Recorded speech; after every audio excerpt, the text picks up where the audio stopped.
आज अहमदपुर शहर के अंदर मजलिस इत्तेहादुल मुस्लिमीन के जानिब से राष्ट्रपति साहब को निवेदन दिया गया और निवेदन के अंदर जो कल 3 तारीख को घटना घटी उस ताल्लुक से निषेध व्यक्त करते हुए असद साहब के लिए Z+ सिक्योरिटी की मांग की और दोषियों पर कड़क कार्रवाई करने की मांग की। मैं थोड़ा सा इसको खुलासे में अपनी बात को रखना चाहता हूँ कि चलती बंदूक के हम दहाने पे हैं, चलती बंदूक के हम दहाने पे हैं, हमको मालूम है हम निशाने पे हैं। रस्म अहले वफा हर सितम झेलना, अपनी तारीख है मौत से खेलना। हिफ्ज़ो हम लोग हमको डराने पे हैं, हमको मालूम है हम निशाने पे हैं। कातिलो कत्ल गाहें सजाते रहो, कातिले कत्ल गाहें सजाते रहो,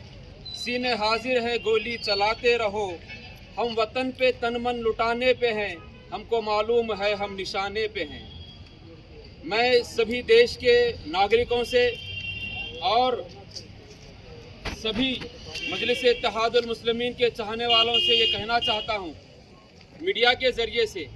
कि देश के अंदर जो आज वातावरण बनाया गया, जो जहर देश के अवाम के अंदर, जनता के अंदर पिछले चंद सालों से जो घोला गया, ये उसका नतीजा निकल कर के सामने आया है, ये उसका आउटपुट निकल कर के सामने हमारे आज आया है। कल दिनांक 3 फरवरी 2022 को 86 टोल गेट डासना उत्तर प्रदेश में हमारे कायद सांसद, संसद रत्न बैरिस्टर नकीब मिल्लत और जो राष्ट्रीय अध्यक्ष हैं मजलिस इत्तेहादुल मुस्लिमीन के और जिनके देश के अंदर 16 से ज़्यादा आमदार हैं, 2 खासदार हैं और कई काउंसलर, कई मेयर हमारे मजलिस इत्तेहादुल मुस्लिमीन के इस देश के अंदर हैं। और एक ऐसे इंसान के ऊपर, ऐसे शख्सियत के ऊपर एक हमला होता है जानलेवा, ये कितनी निंदनीय बात है, कितनी घोर और कितनी अपमानजनक बात है इस देश के लिए। इस देश के कानून व्यवस्था पे और इस देश के कानून सुव्यवस्था पे प्रश्न जो है उत्पन्न हो रहे हैं। और ये हमला करने वाले जिनके नाम हमारे सामने आए हैं, एक शुभम नाम से है और दूसरा सचिन हिंदू।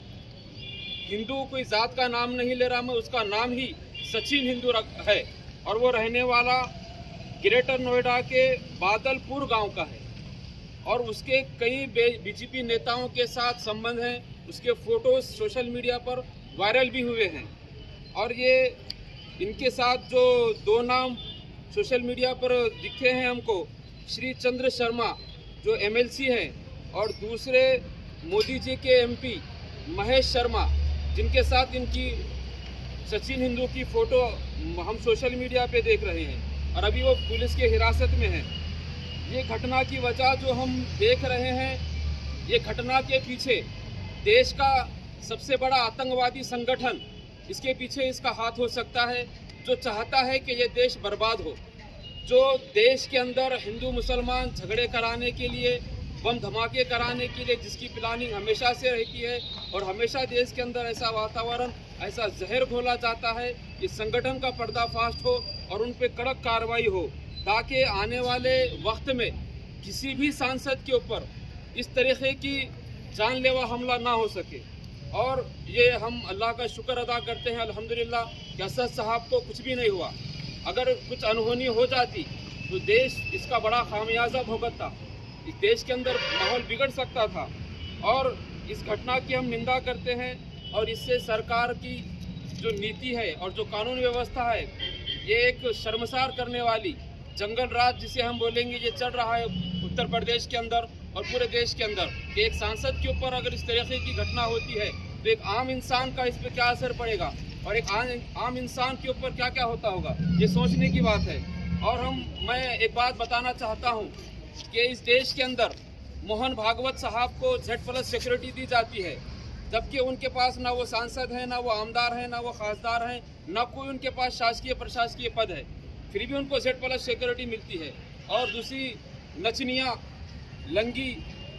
कंगना रनौत, नशेड़ी, उसको भी जो है ये सरकार Z+ सिक्योरिटी प्रदान करती है। तो ये सोचने की बात है, एक हमारे हमारे कायद मजलूमों, गरीबों की, बहुजनों की आवाज़, मुसलमानों की आवाज़ जो उठा रहे हैं, जो पिछले 4 बार से कंटिन्यू सांसद बन रहे हैं और जो देश के संसद के अंदर बात कर रहे हैं, वैसे इंसान पर हमला होता है और उसको कोई सरकार जो है सिक्योरिटी नहीं देती। और एक नशेड़ी, नचने वाली, लंगी औरत नाचने वाली, उसको जो है सो सेट पर सिक्योरिटी मिलती है। तो हम ये सोच रहे हैं कि देश के अंदर क्या हो रहा है, ये कौन सा जंगल राज इस देश के अंदर चल रहा है। और पता चलता है ये घटना से कि हमारे असदुद्दीन अवैसी साहब पर जो भी गोली चलाए हैं उनको कड़क कार्रवाई करे, उनके ऊपर सीबीआई चौकसी करे कि उन्होंने वो असलहे, वो हथियार, वो बंदूक, वो तलवार कहाँ से लाए थे।